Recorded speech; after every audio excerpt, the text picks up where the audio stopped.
Richie will correct me, and I know that he's right. We, the people, have the power. We, the people. And so they do what we want them to do. So Richie has been studying the committees of safety for close to 10 years now. He has background, he has management skills, and so with further ado, I'm going to introduce Richie Merritt to you.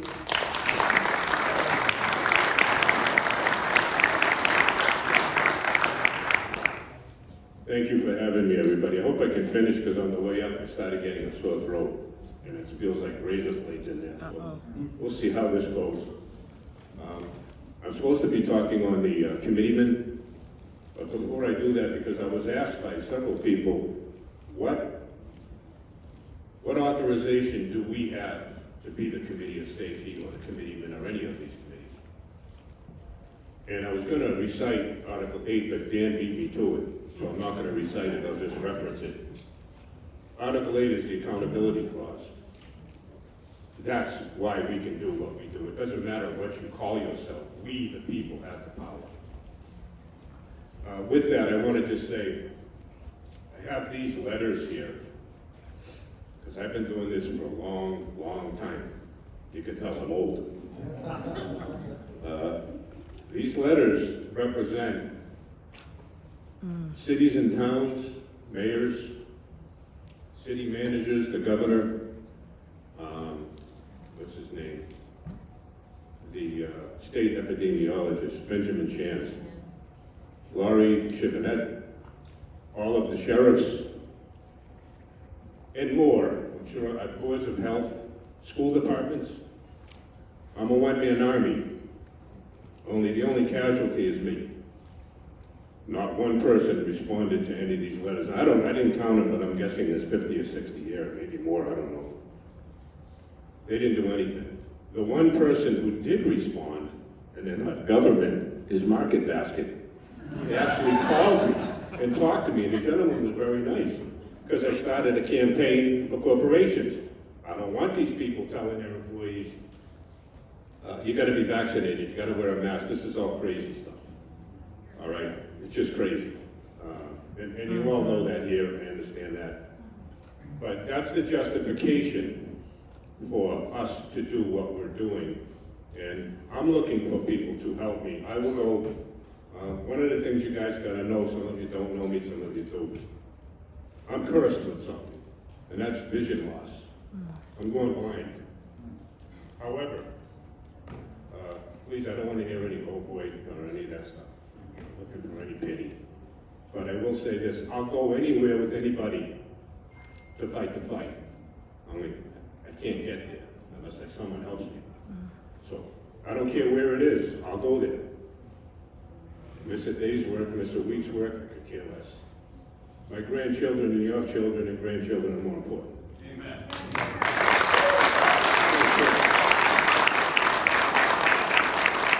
I want to do this because it needs to be done, and we need to stand. And there's going to be casualties.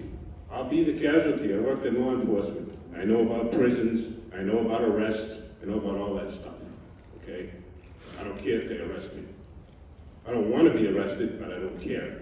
It needs to be done. We are standing lawfully against our out-of-control government. Having said that, I'll jump into the committeemen because that's what I'm here to talk about. The committeemen are basically representatives. I consider them a buffer in between the people and the government.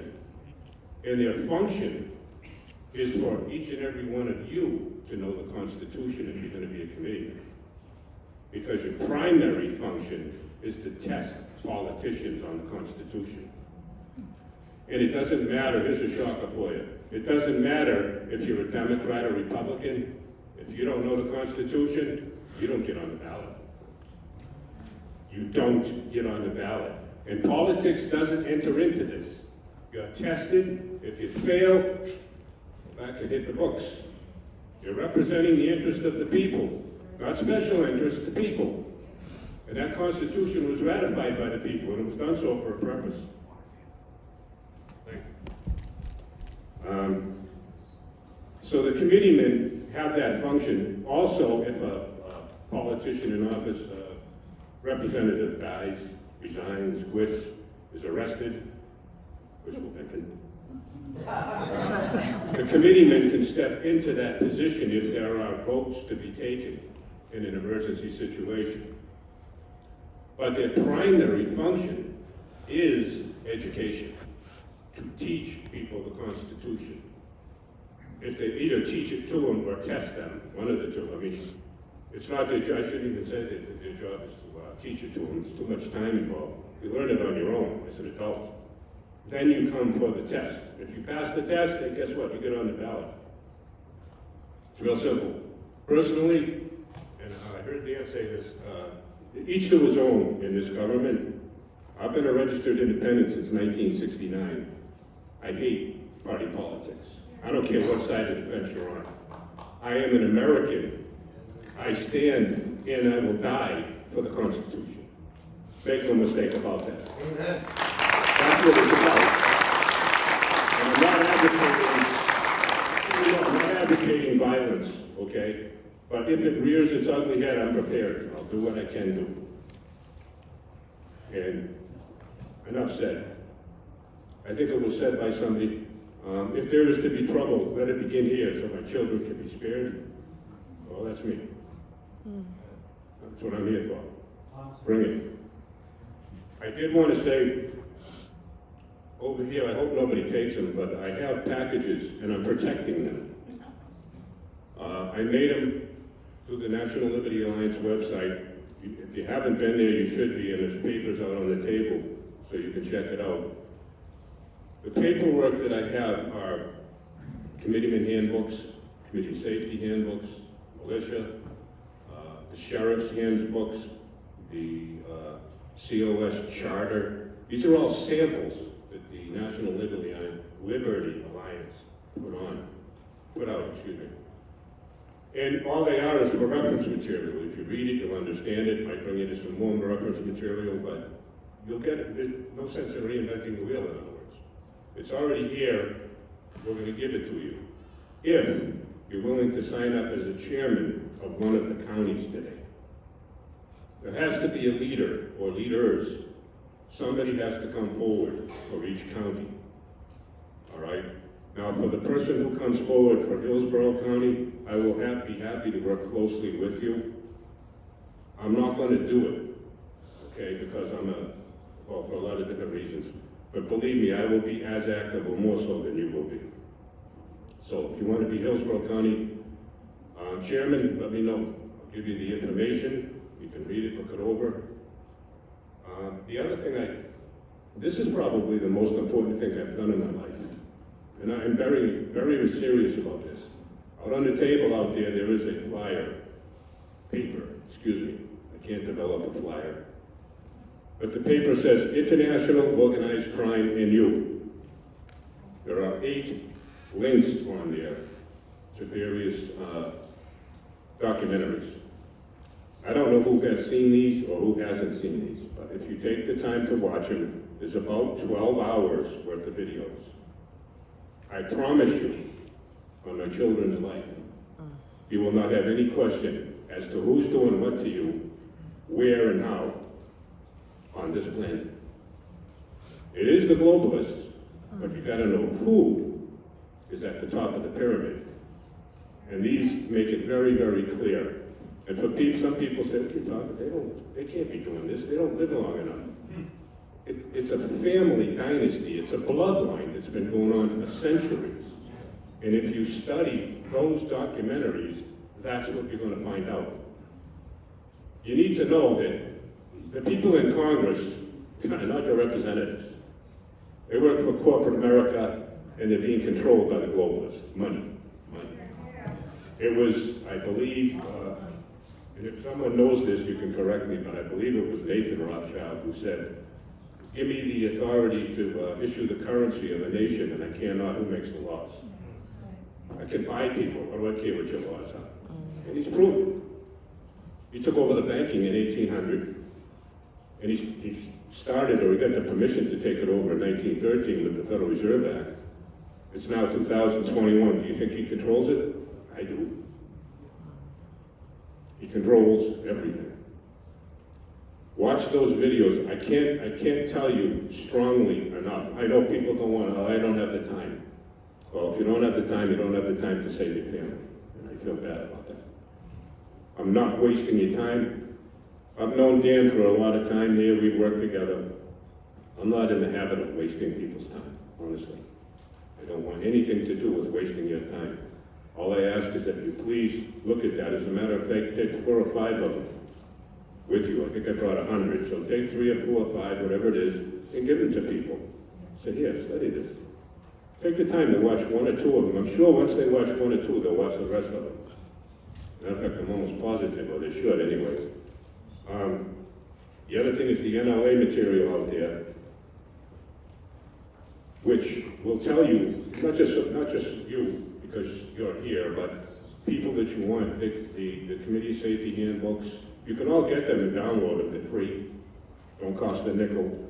I've been with NLA for about 10 years, I'm one of the national coordinators. And I can tell you honestly that we've done a lot of work. We've indicted people. Those indictments are sitting in the New York courtroom. I'm talking about Hillary Clinton and Bush, a lot of them. The crowd in the 9/11, which was genocide, by the way, which is total murder by the Israeli Mossad. Totally guilty. I don't understand why they're not being, well, I do understand why they're not being arrested. We don't have a Department of Justice. We have 10,000 attorneys working for the Department of Justice. They don't work for us.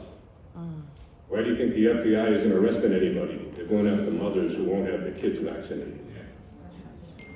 This whole thing is bizarre, and we, right here, have to be the nucleus to get it going. And I'm not just talking garbage. I promise you, I will be with each and every one of you. And I don't mean in spirit. If I can get to your destination, I will be there.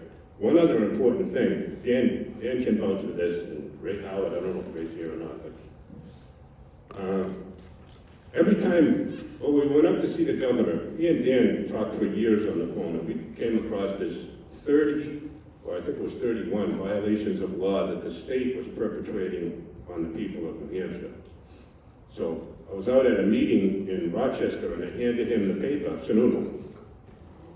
And I said, here's violations of the law. We need to discuss this. He said, all right, I'll give it to my general counsel and take it from there. General counsel was John Famella, current Attorney General. He gave it to him. After a little bit of hemming and hawing, they scheduled a meeting. Me, Dan, and 5 other gentlemen went to this meeting, and John Sununu was the only one there, no governor. So, John Famella. What did I say? Sununu. Oh, I'm sorry. Yeah, John Famella, I'm sorry. John Sununu. Maybe he's got a brother. Anyway, John Famella. We sat at the meeting for an hour. Mr. Famella asked, oh, wait a minute, 0 questions. 0, not 1. 5 months later, because Representative Ray Howard got involved and sent a letter or an email or whatever, he answered me and said, if you have an issue with the judge, take it to the Judicial Review Board. The problem with that is, I requested an audience with my governor, not an attorney. He's not an elected official. Dan invited me to go see Speaker of the House, and I went. When I walked into the Speaker of the House office, surprisingly, Speaker of the House wasn't there. The Clerk of the House was there with 3 attorneys. And you know, I was getting to the end of my wits. And I said, and this is good information for you, I hope you take it. From now on, I don't care who they have in the room. I want the elected official. I want the guy who's accountable to me. Any attorney that talks to me, I'm just going to ignore him as if he isn't there. I want your answer, Mr. Representative, or whatever you are, appointee. I don't care about the attorneys. The attorneys are running the state. It's no secret. They're running the United States. They're taking it over. I don't care. I'm not going to listen to them. And when they say something, I'm just going to look at them and say, I asked you a question. Are you going to answer? And when he says, well, he answered, and I say, what do you got to say? I almost swore, I'm sorry. I almost said you have your hand up his backside because he's a puppet or something, you know. Yeah, I have to watch myself. Thank you, by the way, to the pastor and his wife for allowing us to be here, but I did want to mention that don't let people talk to you at all unless they're the individual you want to talk to. And as far as this 3-minute thing, I'd push the envelope, that's all I gotta say. I'd push the envelope. What are they gonna arrest you for? You spoke longer than 3 minutes. There's a law against that, you know. Really? Didn't know that. Anyway, that's the committeeman aspect of this was short, and I wanted to make other points because, you know, I'll be 39 in a few weeks. So I did want to make a point. My career was in law enforcement, by the way. So having seen all of this stuff, and I intermingled, I ran the largest law enforcement union in New England down in Boston. And I, you know, rub elbows with the governor, the cabinet secretaries, all that stuff. And Massachusetts is more corrupt than up here, by the way. So, you know, you learn these things, and in case you people don't know that, I thought I would pass it along, and I hope you find it helpful. Don't let attorneys tell you what to do. Don't even let them talk to you. Unless you engage them in a conversation, but if you're there to meet like we were, you know, we went to see the Speaker of the House, he wasn't there. We went to see the governor, he wasn't there. When we're talking to attorneys, I don't want to talk to an attorney for anything. If I need legal advice, I won't talk to an attorney. Anyway, that's pretty much all I have to say. If you're going to be a chairman, see me before the day's out, and I'll give you the books. There's a stack of them. I also have some business cards if you want them, if you want more. But I'm not letting them out of my sight unless people are going to sign up for chairman. So let me know, please. Other than that, thank you for your time. I appreciate it. And Holly?